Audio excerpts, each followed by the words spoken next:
Well, I came up with the anti-Faro looking for a reset move of Juan Tamariz's. He had a move that I wanted to be able to get to that position, and that required to get cards to separate, right? To separate. They didn't have to separate one by one, they just had to separate. And I thought long and hard, and I finally thought that this action would do that. And I wasn't looking for a perfect one. And for a long time, that's exactly what I got. I was very happy with it. But after using it for a few months, I realized, hey, I'm getting actually half of the deck going one by one by one by one in the middle. And I thought, wow, that's amazing. At the time, I think I was using steamboats.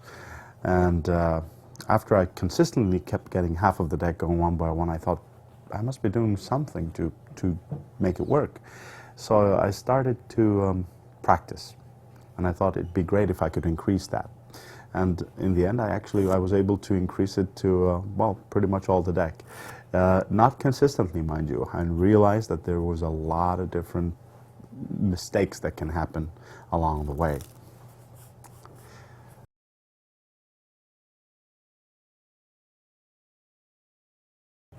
So how do you do the anti-Faro?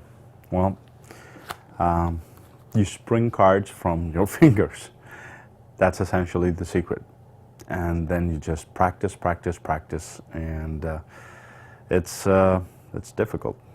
But I do have some pointers that will make it a little bit easier and speed up the learning process by a few years. So how does it do? How do I do it? I've learned that it's correct to spring from the thumb, even though I don't do it. I spring from the fingers. You can spring with all four fingers on the front, or just have, a finger on top. You just have to have enough power in your fingers to be able to release the cards at a very even pace. So the rhythm is what you're looking for. And of course the pressure of your fingers. But the rhythm, if you listen, there was some inconsistency at the middle. Now, the better the rhythm, the more steadier the rhythm, the better the anti-Faro will be. Now that was much, much better. So again, if you look here, and I separate, there's just one mistake at that end, and we have all the cards separated. Yeah. So again, you just practice, practice, practice. You should imagine that this is an airplane. This is your landing field. Now, you don't want your airplanes landing from the top, from great distance. This is not really a flourish. This is more just something you do with cards, sort of like riffling. That's what your audience should perceive anyway. So imagine that the cards are your planes, and they need a runway to land. If you let them land straight at your first finger, the deck is going to be squared at the end. That's something you want to avoid. So you want the cards to land more or less at the beginning of the runway, your hand. That gives them enough space to move and to be able to separate. So from here to here, I'm actually touching. This is the part that touches the cards first, and then they spray it. And again, what we discussed somewhere else, it's important to finish off with a pressure, and leave the cards exactly where they're at. And to see how many mistakes you have, because you're bound to have mistakes. I still have plenty of mistakes. I just slowly square the two packets up, and I can gauge two mistakes, and one mistake. Now this would require two plungers and just switching the top cards. This is actually an acceptable amount of mistakes. The two plungers you could do at the same time, actually, just kicking that one out, and again, corrections that you do in front of the audience, you need to somehow justify finding a card. You could ask, is that your card? No, okay. And then you do the strip out.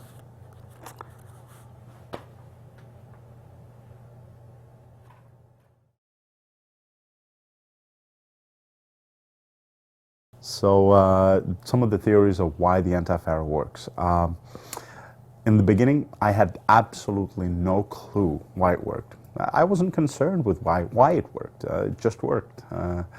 And at some point, somebody, it was a Swedish amateur magician, but he was a physicist, and he sent me a 2-page writing, you know, on his theories on why it worked, and it had to do with friction and all, but it just felt wrong. I mean, his idea was the motion of the cards and the friction and how this one lands, then the next one will sort of, you know, there's friction and will go back, and because of the curve. Well, anyway, to make a long story short, I thought that the cards were going in a trajectory, right?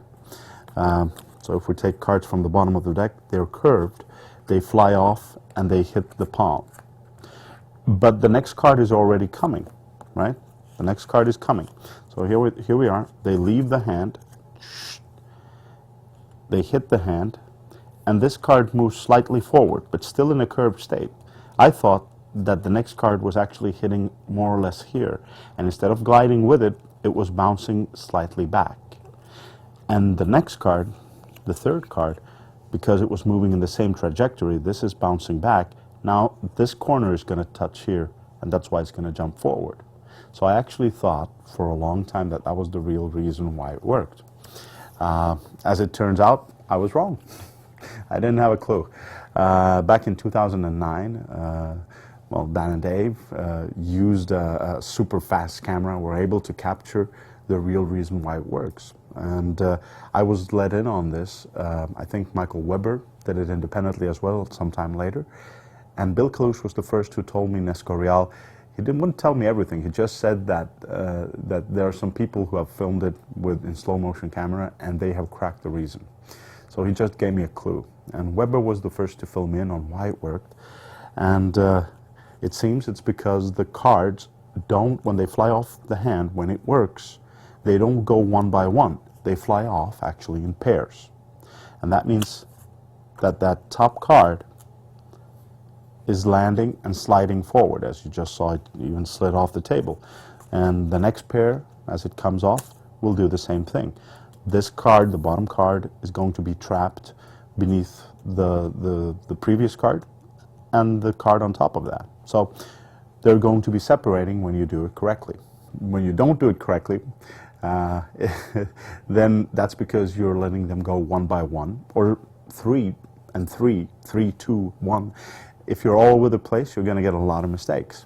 So I guess the key to anti-Faro, you can deduct from this, I sort of intuitively always knew it, that it's in the rhythm, but it's also in the pressure. So more than the rhythm, it's the pressure that you use to spring the cards, because that will determine whether the cards are flying off 1 by 1, 2 by 2, 3 by 3. And there are some very, very, very talented individuals, like the man I'm sitting with here, Alex Pendrea from New York, who is absolutely incredible at this. I think you're so good at it because your finger strength is great, and you're very quick to adapt to any deck to get that right pressure to have them fly 2 by 2. Right, and I think the pressure and the rhythm is the most important thing, like you said. You can tell, even if you close your eyes, just by the pressure and the rhythm, if you have it perfectly. If you break pressure, I think you're going to get those mistakes in the middle. So everything has to be consistent from when you start to where you finish. And you know, I just, while practicing, I realized that that's the most important thing, and I just kept trying to keep the pressure and the rhythm consistent throughout. You know, it should be a one, you know, even though there's many, the moves are boo, boo, boo, boo, boo, so you're doing, a lot of things are happening, it should be more or less one whole piece. So all I can say is that after seeing you do that, we met at the session in Britain. I think you are the one person in the world who does it not a little better. You do it a lot better than me. You're incredible. Wow. It's incredible. That's awesome to hear, because when I was practicing it, I just wanted to meet you and give me all the touches, because nobody, you can't really learn it from some, it's very hard to learn.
So I wanted to meet you and get all the little touches and everything, because I was coming up with kind of learning on my own and doing this like an hour each way back and forth to school on the subway in the corner. And I'm trying to fine-tune them, because at first I just wanted to do it perfect, just because I heard the myth of this anti-Faro, and I was like, it can't be done. I had no applications, no whatsoever. I didn't know what to do with it. I just wanted to get it perfect so I could show it off, basically, right? And then, which is one reason that I'm really happy that we're doing this video, is that once you start to show it off, people they love it, or other people hate it because they say there's no point to that. Hey, I'm one of those. I'm one of those. Really, I think anti-Faro has very little uses to the amount of time you have to put into it. Yeah. But as a move, it's very interesting, isn't it? Yeah, because when people say there's no point, and I have a YouTube video up of me just doing it. Once I got it, I was so proud, and I filmed myself doing it. And I'd have great comments, and then other comments like, no point, bye, And so that's why I'm really glad that once people start to learn it and get used to it, the applications will come, and you'll figure out things to do with it. I'm working on a Triumph now with it that is, like you said, for the time put in, it doesn't make any sense. You might as well do so many other Triumphs, but it's very, very interesting. So I'm glad that... I'm very happy that there are guys like you who, despite my beliefs that it's a fairly useless move, are proving me wrong. That's very, very nice. I mean, I just came up with it. I didn't see the potential of it, but it's very nice to see that there are guys out there who are willing to not only put their time and effort into it, but find it pleasant and come up with applications. Yeah, That's great. so that's a nice lesson for all the move monkeys out there that say, you know, this is pointless. Maybe you can't find the point for it, but someone will, you know. That's a very good point. Very nice. Originally, when I wanted to do that reset thing for Juan's move, I did it as a flourish. So the cards were actually sprung from hand to hand from quite a distance. But the cards are separating, as you see, even in the air, because when they fly off in pairs, they already separate in the air. And that was why I actually thought that they were, that buckle thing that I explained before, that they were jumping back, you know, bouncing off of each other. So It's more logical when you do it this way, for them to just bounce. yes, exactly. So when I did this, I realized that half of the deck was actually being going one by one. I mean, there's plenty of mistakes here, but as you can see, the cards are really separating even from a long spring. And seeing just that, I realized that if I could just control it a little bit better, that's why I brought that springing action to here, to just so much closer. And by the way, now that if you do this with a triumph kind of idea that you just showed, you have the added advantage that you can see the cards if you have mistakes or not, right? Because there I could tell that I had at least 4 mistakes because of the cards, the way they're flying off. And they're just at the end. So just at those ends. So that would have been good enough for your triumph idea.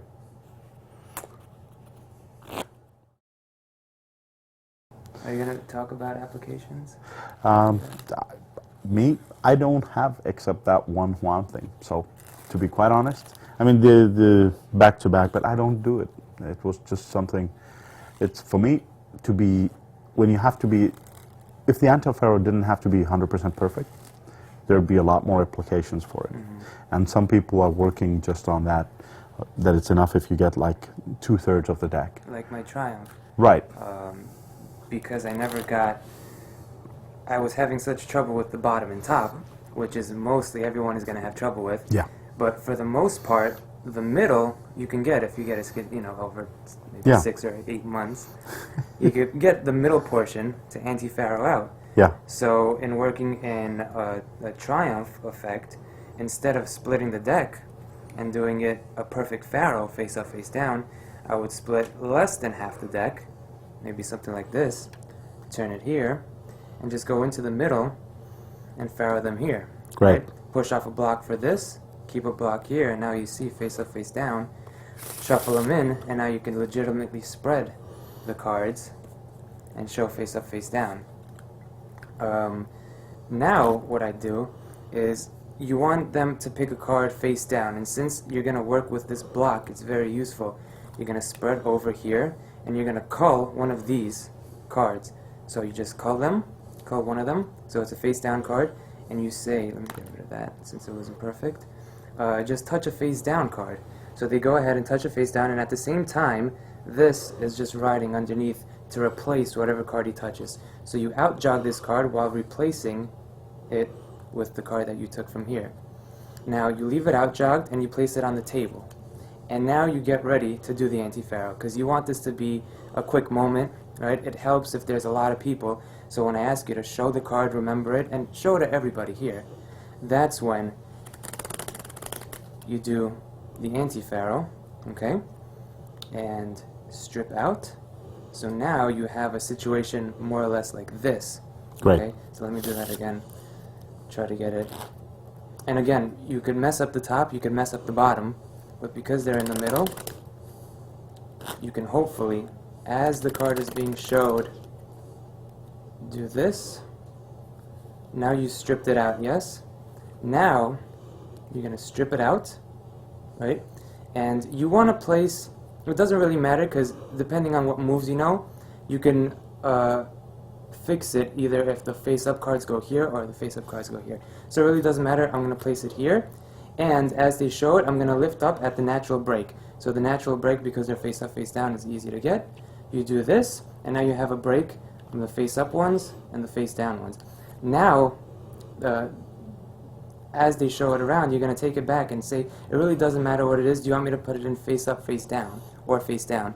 Which is a nice little, just a subtlety, because it really doesn't matter. It's still going into this messed up pile. Right, and you can, depending on the answer, decide to either stick it in the face-up pile Exactly. or the face-down pile. Exactly. So Right. over here, you can see that all these cards above the break are face-up, with the exception of maybe the last two, in this case, and all the ones below are face-down. So now if they say face-up or face-down, it doesn't matter. Let's say they say face-down, right? You place it in the, say they say face-up, you place it in the face-down pile. Yep. So you place it in here, and now to fix this, all I do is I spread to show it again, get my break under here, and I'm going to do a cover pass while reversing. So it's a weird little move here just to fix it. So now everything is fixed except that one, right? And you could check to see if it's near the top in this case. I just give it a nice little cut to place it in the middle. And that's just the idea of something you can do without it being perfect all the way. That's you know? great. And at That's the same great. time, it's a pretty good trick, especially for magic conventions and magicians. And Very but nice. overall, it's a nice little thing to do with the anti-Faro. That's very, very nice. Congratulations. Oh, thank you, sir. It's all because of you. All right, so my name is Paul Wilson, and I've been doing this move for many years, and it's kind of how we became friends, I guess. But I decided to actually come up with some tricks that didn't require you to do a perfect anti-Faro, but use the anti-Faro almost as a part of the effect. So the idea of being able to unshuffle cards with this type of technique. So the effect that I do starts with a shuffled deck, which can be handed to you, and I'm going to separate it into a very special order. And I'll do this like this so that you don't really know what's going on. It's not a huge secret, but I don't like people to know exactly what I'm doing yet. So I'm going to separate it into two halves, and these halves will then be shuffled together again, but I want you to be able to memorize. So let me take these out. This. Yeah, these two too, and this one. Okay, so it's easy to memorize because they're all it's just reds and blacks. And if I split these up like this, that should be pretty clear. Here's what happens: is you put the two halves down on the table. There's many ways of shuffling these. I'm going to try and let's see. Okay, I'm going to split the cards around about here. So it's a little less than half, but that means it'll be a better mix. Okay, now, wow, yeah, I'm still a little rusty on this, so, yeah. Get this right here. Yeah, I think I got it. So if we push that square like this, what it means is we now have a deck that's been shuffled. I'm a little rusty, but my thumbs have memorized the exact way that I shuffled. So I couple off of this side, couple off of this side, one and one, one and one. Okay. Now if I got that right, I should be able to unshuffle the deck by creating a negative picture of what we just did. And I do it like this. Okay, that's a little too good. It needs to be a little. All right, that feels about right. Yeah, there you go. This is exactly what we just did as a shuffle. Okay. Let me just have a little look here. Check my work. Huh. Wow, okay, all right, okay.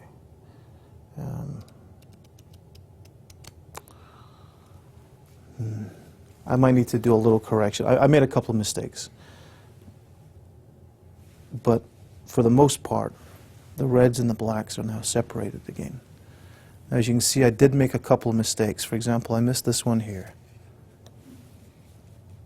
And I missed this one here. I also missed this ace and this ace. But apart from these 4 mistakes, that was perfect.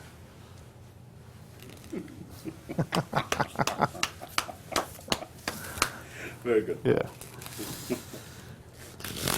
All right, so how this works, the first thing is that if you want to do it really fast and slick, that's your style, great. I like to be really uncertain about the whole thing because, you know, you want to sell the fact that you missed a few. And it also helps cover the cover pass, which I think happens at the wrong time. But let's show you what happens. When you start sorting the cards out, you're going to up-jog the reds from the blacks. But as you do that, you leave behind the red aces at the bottom. But you also up-jog the black aces into the red pile. You'll see what I mean. So here's some red cards. Now there's a red ace. I'm going to leave that behind and pull it over a little bit. I'm going to continue. Now there's a black ace, so I'm going to pull that over, not culling it, just pulling it over a little more, and it goes up with the other cards. Okay? Here we do the same again. I bring that over, push it over like that so it can be hidden, and I keep going until all of the aces have been basically left behind or brought up into the wrong pile. So keep going, going, going. And here you can see that the last red ace is there, so that stays behind as well. So now you can flash this, okay? Strip them out, and as you strip them out, look to see if you see any of the aces, and then show them the condition. Put these on top, spread them, and all I'm looking for here is just a rough halfway point in both of these packets that doesn't expose an ace. So this would be a good place here. And so basically I'm going to take that packet, get a break underneath it, get a break over it with the third finger. As I close it up, I'm here, but the instant that I close it up, I'm going to turn over and just take that packet straight out as you put this down. Okay? So they're not exactly even, but you can make a thing out of that. And as I shuffle, I'm just looking really to see when the blacks end on this side and when the blacks end on this side. And then I can continue shuffling. And the sell on that is, of course, I'm trying to memorize how I'm shuffling. So as I'm looking like this, I'm really looking to make sure that I don't mix the blacks in with the reds, so that when I get to a certain point, here for example, I can actually shuffle anything I want. Okay? So that's what's happened here. You see that? So the blacks are all being brought together, and the reds are all being brought together. And when you push it square, you are already in this condition. Now here's the cool thing I found out. In the original version of this, you had to do some extra moves. But I found out that you can actually get away with that, because if you do any kind of anti-Faro action, you see that's a pretty clean one there. But if you do a very rough one, it doesn't really matter. So it's a little bit rougher. You're bringing out a representation of the same picture on both sides. And you can use this for many tricks. So you have some blacks and then some reds, and some blacks and then some reds. So basically it's the same picture. So we do that. I do it a couple of times. There you go. Nope, I don't like that. Let's have a look at that. Yep, that's it. That's exactly what we just did. Of course it isn't, but they like it. Take that out, and you say, do you mind if I check? And when you have a look to check, you're just looking for the halfway point. Okay? There you go, there's the halfway point. And then you're going to cover past that to the bottom. So just center block comes out and goes to the bottom. And then you spread them out. And everything is being separated again except for 4 mistakes. There's one, there's another one, there's another, and there's another. So the good thing about this is when you say, I've made a couple of mistakes, they say, oh, it's okay, it's okay. And when you spread, they just see the colors mixed in there. It's only when you start taking out the aces that they realize that they're screwed. So that's it. It's called antipathy. And it's a trick that actually works with the anti-Faro. Very good, Paul. All right. Shall I show you the backwards anti-Faro and a couple of uses for that? And then, so one of the things I discovered playing with springing the cards is that if I put my finger here and I spring onto the finger, I can basically do an anti-Faro backwards and to the side a little bit. So you do this kind of thing and you end up in the same type of position. Okay? And what this means is if you're playing with mixed up cards, you could be doing this kind of hideout almost instantly. Okay? So it's exactly the same as you do from the fingers, but the thumb is aiming at the end of this finger. And when it comes back, it gets caught by the little finger here. So the little finger catches the card, but they ride over that fingernail, like that. Okay? Like this. Great. That's it. There's a lot of uses for it. Obviously, you're immediately in a position to do this kind of thing. You can play with it any way that you like. It's a curiosity at the moment, but for you anti-Faro fans, there's another direction, literally.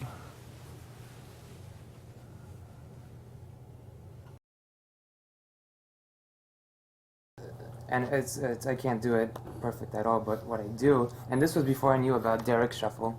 Yes. Yeah. So I was doing this and I wanted to do it on the table, right? Because I didn't want to do that, place it down, then strip it out if you're doing any gambling kind of stuff. So I was thinking of doing this, and it's the same way of doing two at a time, right? And getting that boo boo boo boo boo. But you're going to block it with this thumb so it doesn't spread all the way back. So you're doing this, and now the cards, hopefully if you're doing it right, blocked by this thumb so it doesn't spread, are going forward, backwards, forward, backwards. Now, to strip out, you want to put pressure in the middle. Now what that does, it's going to separate the ones that were forward are going to angle slightly this way, and the other ones are going to, so they're kind of making an X. Now, because they're out jogged, you can come out here and strip it out and do the anti-Faro that way. Very nice. It's nowhere near perfect yet, but it's just an idea, so any freaks out there can play around with that. You mean besides you? Besides me and you, other freaks are welcome to join Yes. in the freak show. Well done. That's really good. That's very nice. Shall we talk about corrections? Because anyone who ever does this are bound to get mistakes. Even if you found the most perfect deck, you're bound to make a mistake or two. And they're acceptable. They're okay. If you know how you're going to correct them. For instance, compared to the Faro shuffle, if you make a mistake, you're going to have to take the cards back out and shuffle again. But in the anti-Faro, you can actually have the mistakes and then do the corrections. So let's, I've already pre-shuffled, face up, face down. So they are actually one by one. And I'm trying to do as good as I can, but with a deck that's not optimal for my pressure, because I'm not as good as Alex in changing my pressure, I'm getting a lot of mistakes. But so let's concentrate on one of those mistakes. Here, there's a few. Can you come closer? This one has too many mistakes to be, for me, any good. Nothing practical. There is one here, another here, one more above, and this and one on top. The one on top is nothing to worry about. It's just a finger that you can push that one card to the top. So it's nothing we have to be concerned about. It's the other three mistakes in the middle that caused a problem. If we have this is a mistake. If we have another mistake, which is here, that's a double mistake. You can correct them in one go. How? You have to open up where the mistakes are, like so. If there's a double card here, as you can see, I open up between those two cards. If there's a gap here, I open up at the gap. Next, with my pinky, I side jog a little bit, or angle it out of the the two shuffled halves, and I'm going to push this through. So it's like a push through shuffle, but only of that packet. So it gets moved here. Yes? Next, because of pressure and my thumb pushing up, this is a plunger principle. Now that plunger principle you can use to fix one mistake or two mistakes at the same time. It's really, really useful for the center mistakes. For an end mistake, but again, as you can see, there are mistakes here. This is what we're looking for. These three should be here. Again, I can do a plunger of that. Boom. And we're done.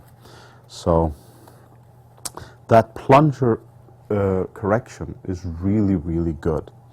There's a few other types of mistakes. Again, if we just have a single mistake in the middle, I just use the plunger principle to make a mistake. But so we have a double here and a gap here. Can you see that? A gap in the double? Yeah. So again, there's a few ways to correct that. One would be to split where that double card is and just split the halves and turn one of the halves over. This would effectively correct the mistake. But if you're using a one-way deck or just want to do it a little bit more elegantly than sort of turning the halves around, that plunger principle is great. So the plunger would again be the same, where you swivel that one top half, push through and push up. So you get it corrected. If you don't want to do that, there's another one, which is sort of cool again. So we're back to the same mistake. You open up where the mistake is, between the two cards. Well, let me see. They need to be squared. So here, you open up. Now, you take, you're actually pushing through with a break. Can you see this? I'm pushing through with a break. So let me do it. Let's see, maybe this angle would be better. Can we turn? Yeah. So we have the mistake. I'm pushing through into this position. Yes? I'm riffling down to that two-card pile, and I'm pushing back. And this is where I strip out. And I have effectively 4 packets that I'm keeping separate with breaks.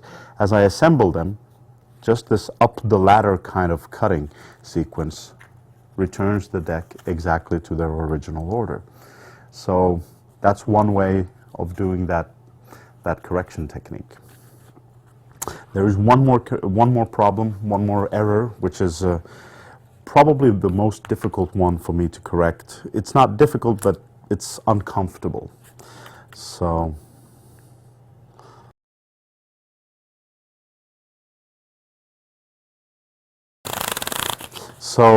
if you get a 3-card mistake in the middle, that's a tough mistake, a very, very difficult mistake to correct. Let's see if we can get one of those. Well, there was one, but let's do it again. Okay, so we have plenty of mistakes in this one, but the one we're interested in, let me isolate it. It's this. Can you see? Yes? That's because there are 3 cards in the middle. You can tell from the thickness. Now that means that the center card, that card right there, should be in the bottom pile, but it's not. You can't plunger principle correct it. You can't use that. The only correction that I know is that you open and drop the error card and just use a finger. Just use a finger, your first finger for instance, and push it down a little bit. It doesn't have to be flush, just down a little bit. Now to correct it, my pinky comes and kicks over this packet. As you see, the error card is still here, it's not flush, and then squares as I bring this back again. And the way I usually strip out is pretend to square, but actually leave the packet side jogged from the back like so. And from here to strip out, I use a variety of methods, but something that doesn't involve drawing the packets out, more like a cutting sequence. So that's the correction of the center mistake.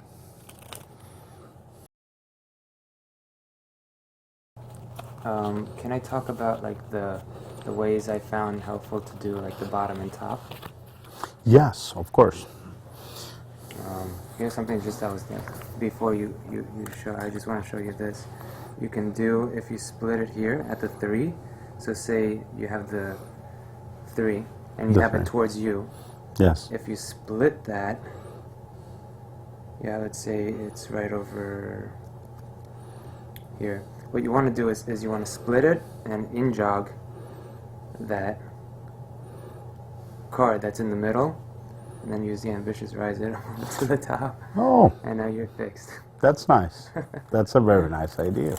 I just thought of that when you were. Should be difficult, but nice. So you pinky count it, and then you center deal it with the pinky out, and then you're there. Very good. See? At the same time doing this in your other hand.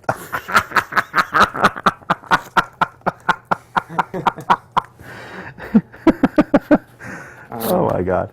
So yeah, so one thing that I would want to, from what just learning from doing it, is that I never knew how to fix the mistakes, right, until I met you. So I knew that there was no option for it. I had to do it perfectly. So I tried to come up with ways of how I could get the bottom and the top, because that was giving me the most trouble. So for the bottom one, I think what helps me, and you know, it's a very knacky move, so to each his own, I guess. But what helped me is, instead of, since you were talking about how it worked, how each card, they came out in twos and pairs, and they split at that point, that first couple that come off, this first one has nothing to hit except your hand. So what I was doing, that I saw helped, is that before I started, I let this bottom one come out. So now when I start it, it helps. See, I'm just trying to do the bottom here. Yeah, I noticed. So you can see. Great. They're one by one by one. Yes. You can see here at the bottom. And for the top, so yeah, so just to recap, you pull this one off, then you start it. And you want to do it fluid as well. You don't want to do this and then pause and then start it, because that ruins the flow of it. So let's just say I did it here. I push, and let's get rid of all these. Those don't matter, and you get the bottom. That's great. Very, very nice.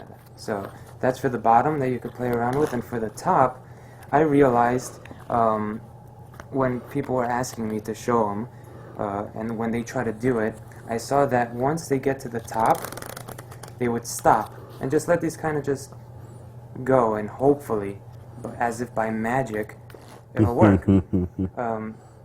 So one thing that I was doing is, after getting it all the way here, I don't stop. I keep going until the very last one, and even if that means stopping here and for the last one pushing it up like that, to do it something like that. So let me try Yes. it again. You go, you go, you go, and you don't stop until you have nothing else to spring, and hopefully you will get the top. Let's see if I got it here. No, I missed by one. But Yes, the exactly. point being that it should go from the beginning all the way to the end, and even that last card has to spring off. I agree, actually. When the anti-Faro, when it's done like this, what I do is I immediately stop by a pressure. The reason why I want to put a pressure here, I don't want the cards to move freely, because then there's going to be mistakes.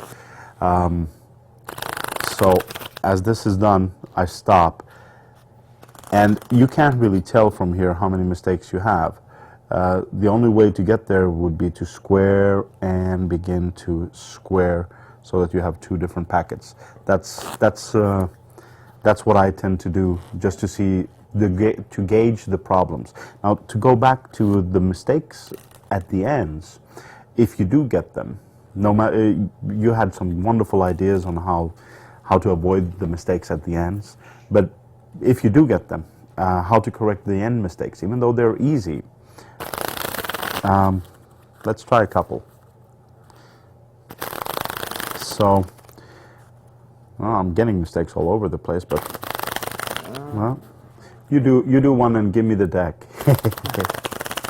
So, So I got it perfectly. Is that bad? oh For the yes, segment? horrible, horrible, horrible, horrible, horrible. Very good. You do it so softly. That's really nice. So here I have some end mistakes. Now, let's make it really big. So we have the center where there's no mistakes, then we have the ends. Now I'm used to gauging, that's 6 mistakes here, and this is 5 mistakes here. The bottom mistakes, which they can be corrected in this sort of fashion. Again, I come to this position, a rest position, and I spread the 5 cards. I spread all the cards from underneath that my finger can drag. So they're side jogged. And they are a little bit, how do I say, spread like this. My thumb, they're beveled. My thumb can spring them off one by one. Now what happens is the first card that I drop on this side of, on my left side, on the left side of the deck. I drop it off the thumb. Next I bring the entire group to the right side of my right thumb. I drop that off. Bring the group back, drop one. Bring the group over here, drop one, and come here. So I don't have to know how many mistakes there are on the bottom. By doing that, I can correct it on the bottom. Now to correct it on the top, I have to know how many. So this is 6 mistakes on top. How to correct that? Well, I'm going to do it in a shuffle. The first here, the second goes to the bottom of the packet. The third comes on top, fourth goes on the bottom, fifth goes on top, and the packet is thrown on the bottom. Now these 3 cards on top are in their right positions. They're on top of the packet, but they're in the inverse order. So I draw single, single, single, and exchange packets, and that's it. So if we do it again, if we do it face up, just so we get them the way they're supposed to be. Let's say we have the mistakes here, and we've just now, let me see if we can get that mistakes segment done. So we have a packet that's here, here, here. I draw them out. These 3 cards that are face up in position 1, 3, 4 cards it seems. Okay, it doesn't matter. Let's just make it 3, okay? So let's say we had the mistakes were on top. So it's first, third, and fifth. It could also be second, fourth, and sixth. What I'm doing is I'm peeling the cards to their respective positions and inversing that order of those 3 cards. So that's the correction technique for the top packet. The reason why I want to do it inside of a shuffle is I've already possibly done the bottoms, so I've fidgeted a little bit with the cards. It's time to shuffle a little bit. And even if it's just a small shuffle, if you can do the corrections inside of a shuffle, it's always nice. So.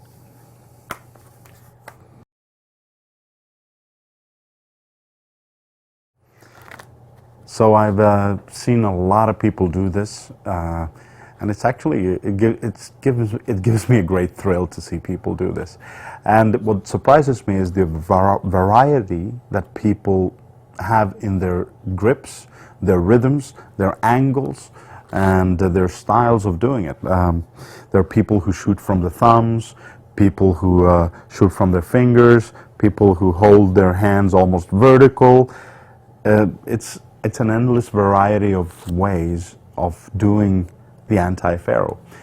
And it just seems to work in all different directions, like Paul Wilson, who does it sideways.